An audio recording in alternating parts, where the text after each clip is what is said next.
आम आदमी पार्टी की एक और चिंता बढ़ गई है। केजरीवाल को लगातार झटके पर झटका लगता जा रहा है।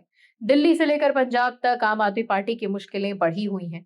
केजरीवाल ने सोचा नहीं होगा कि इस तरह से वो चौतरफा घिर जाएंगे। दर्शकों, आम आदमी पार्टी को बीजेपी लगातार धोबी पछाड़ दे रही है।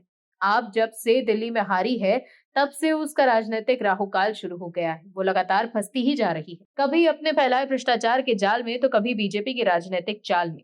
समझने वाली बात है कि आम आदमी पार्टी के हाथ से दिल्ली का राज्य तो गया ही, अब पूरे आसार हैं कि आम आदमी पार्टी के हाथ से दिल्ली का निगम भी चला जाएगा।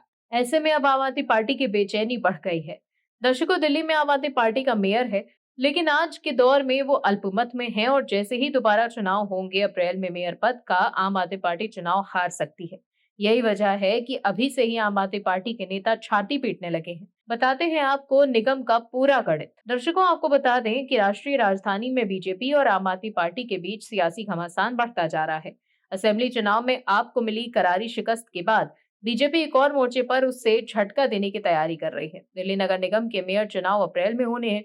अभी मेयर का पद आम आदमी पार्टी के पास है। हालांकि बीजेपी की नजर इस सीट पर है और उसके लिए जीत की प्रबल संभावना भी है। दिसंबर 2022 में आपने एमसीडी में बीजेपी के 15 साल के राज को खत्म किया था। फरवरी 2023 में शैली ओबरॉय आम आदमी पार्टी की पहली मेयर बनी। नवंबर 2024 में महेश खींची दूसरे मेयर चुने गए। अब बीजेपी वापसी की कोशिश में है। दिल्ली नगर निगम की मौजूदा स्थिति पर नजर डाली जाए तो संख्या बल बीजेपी के पक्ष में नजर आ रहा है। बीजेपी के पास 131 वोट हैं, जबकि बहुमत के लिए 132 से 133 वोट चाहिए। वहीं आम आदमी पार्टी के पास 122 वोट हैं।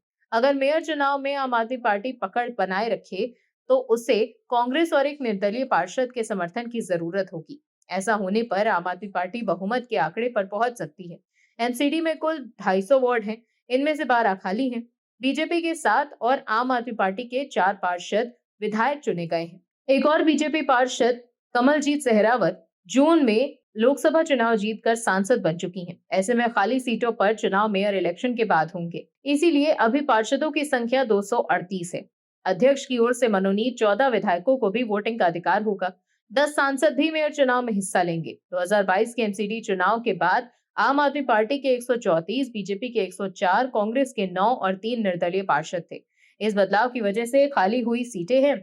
इन सीटों पर चुनाव होने तक मौजूदा पार्षद ही वोट करेंगे। इसीलिए बीजेपी के पास मेयर चुनाव जीतने का अच्छा मौका है। देखना होगा कि क्या आम आदमी पार्टी अपनी कुर्सी बचा पाती है या बीजेपी दिल्ली में अपना ट्रिपल इंजन सरकार बनाने में सफल रहती है। दिल्ली की राजनीति के लिए ये चुनाव बेहद खास माना जा रहा है।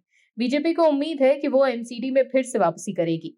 आम आदमी पार्टी के लिए ये चुनाव अपनी पकड़ बनाए रखने के लिए एक बढ़िया मौका है। कांग्रेस और निर्दलीय पार्षद किंग मेकर की भूमिका में होंगे। उनका समर्थन जिस पार्टी को मिलेगा, उसके जीतने की संभावना बढ़ जाएगी। वहीं अभी से एमसीडी में हलचल तेज हो गई है। एमसीडी में ही सत्ता छीनने का डर आम आदमी पार्टी को सता रहा है। एमसीडी सदन की बैठक में आम आदमी पार्टी और बीजेपी पार्षदों ने एक दूसरे के खिलाफ विभिन्न आरोप लगाते हुए हंगामा किया। बीजेपी के पार्षदों ने आम आदमी पार्टी अल्पमत में होने का मुद्दा उठाते हुए एजेंडा पास करने के कदम को गैर कानूनी करार दिया। दर्शकों, दिल्ली की जनता की निगाहें अब अप्रैल में होने वाले एमसीडी के मेयर पद पर टिकी हैं। देखना होगा कि एमसीडी की सत्ता किसके हाथ आती है, लेकिन आंकड़े बता रहे हैं कि एमसीडी में भी भगवा लहराने वाला है। ऐसे में अब दिल्ली में ट्रिपल इंजन की सरकार चल सकती है। Bureau report, OMH news. आप दर्शकों से विनम्र निवेदन है कि चैनल को सब्सक्राइब जरूर करें